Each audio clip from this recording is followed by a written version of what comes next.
जय श्री राम भक्तगणों। अब तक गोस्वामी तुलसीदास जी ने संपूर्ण देवी देवताओं का आवाहन किया, वंदना किया। उसके पश्चात उन्होंने गुरु की महिमा बताई, गुरु की महिमा का गान किया और उनकी वंदना की। और उसके पश्चात उन्होंने धरती के देवता ब्राह्मणों की वंदना की। उन्होंने किस प्रकार ब्राह्मणों की वंदना की वो हम आज बताएंगे, और साथ ही ये बताएंगे कि ब्राह्मण किसको कहा जाता है, क्यों उन्होंने संतों से पहले ब्राह्मणों की वंदना क्यों की। ये हम आपको आज इस रहस्य भरी बात को आज बताएंगे। शुरू करते हैं। बंदौ प्रथम महीसुर चरना, मोह जनित संशय सब हरना। सुजन समाज सकल गुण खानी,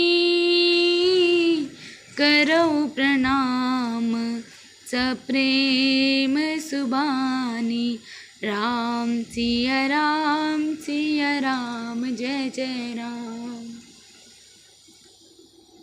जय श्री राम।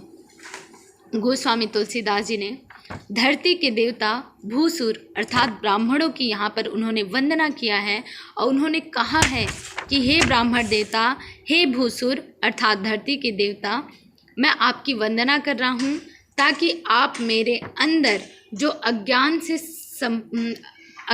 से उत्पन्न संदेह होता है उसे आप अपने ज्ञान के प्रकाश से दूर कर दीजिए। ऐसा तुलसीदास जी ने कहा है। लेकिन आपको बता दें कि तुलसीदास जी ने ब्राह्मणों की वंदना की है तो क्यों की है, क्योंकि उनको पता है कि ब्राह्मण ब्रह्म ज्ञानी होते हैं। ब्राह्मण किसको कहा जाता है, चलिए हम आपको एक सोचने के लिए विवश करते हैं कि आखिर ब्राह्मण किसको कहा जाता है। केवल जाति के नाम पे हम किसी को ब्राह्मण समझें, या कर्म के नाम पे ब्राह्मण समझें, या उसके ज्ञान के नाम पे हम उसको ब्राह्मण समझें। तो इसके तीन श्लोक हैं जो ऋग्वेद में लिखा हुआ है। क्या लिखा है उसमें?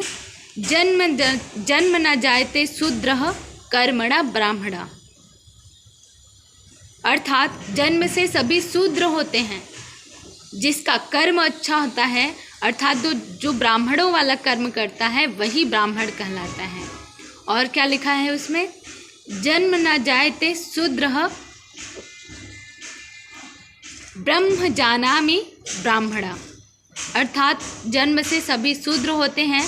जिनका कर्म ब्राह्मणों की तरह होता है, जिनका ज्ञान ब्राह्मणों की तरह होता है, जो ब्रह्म ज्ञान को समझते हैं वही ब्राह्मण कहलाता है। इसीलिए और गोस्वामी तुलसीदास जी ने ब्राह्मण के बारे में बताया है। तो ऋग्वेद में तीसरा क्या चीज़ लिखा है वो आपको बताते हैं। जन्म न जायते शूद्रः संस्कार द्विज उच्यते, अर्थात जन्म से सभी शूद्र होते हैं। जिनके संस्कार अर्थात जिनके अच्छे कर्म होते हैं वही ब्राह्मण कहलाते हैं। तो आप सभी से एक निवेदन है, केवल जाति के नाम पे किसी को ब्राह्मण नहीं समझें, और जो ज्ञानी हो, जिनमें दयाशीलता हो, और ख़ास तौर से आज के समय में जो मांस मदिरा का पान ना करता हो वही असली मायने में ब्राह्मण है। जो ब्राह्मण होंगे उनसे मैं गलत नहीं कह रही हूँ, क्योंकि आजकल कई ब्राह्मण ऐसे हैं जो गुटखा खा रहे हैं और इधर पंडिताई कर रहे हैं।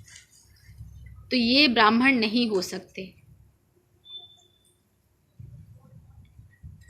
ब्राह्मण वो होता है जो ब्रह्म ज्ञानी हो, और ब्रह्म ज्ञान अर्थात उच्च कर्म, अच्छे संस्कार, अच्छे सोच, और जो भगवान के दिए हुए वचन हैं उसे लोगों तक फैलाए और उनके अज्ञानता को दूर करके ज्ञान का प्रकाश फैलाए, वही ब्राह्मण होता है। तो इसीलिए गोस्वामी तुलसीदास जी ने संतों से पहले ब्राह्मणों को पूजा है और उनकी वंदना की है, और उनको माना है कि हे ब्राह्मण देवता, हे धरती के देवता, मैं कथा सुनाने जा रहा हूँ, अर्थात कथा रचने जा रहा हूँ श्री राम जी का, उससे पहले मेरे अंदर जो भी अज्ञान है, अज्ञान से उत्पन्न जो संदेह है उसे दूर करिए और ज्ञानता का प्रकाश फैलाइए। जय ब्राह्मण देवता, ऐसा उन्होंने कहा है। तो इसीलिए आज से ये समझिएगा कि ब्राह्मण वही है जो ब्रह्म का ज्ञान हो, अर्थात जिनके अच्छे कर्म हों। हम ये नहीं कह रहे कि सभी ब्राह्मण गलत होते हैं, कुछ अच्छे भी ब्राह्मण होते हैं जो सच में ब्राह्मणत्व का पालन करते हैं, अर्थात उनके कर्म अच्छे होते हैं, उनके व्यवहार अच्छे होते हैं, जो सचमुच लोगों का अज्ञानता से ज्ञानता की ओर ले जाते हैं, वही सच्चे अर्थों में ब्राह्मण हैं। तो आज का ज्ञान यहीं तक समाप्त हुआ। अब मिलते हैं कल।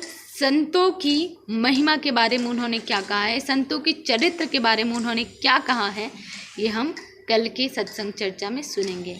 तब तक के लिए जय श्री राम।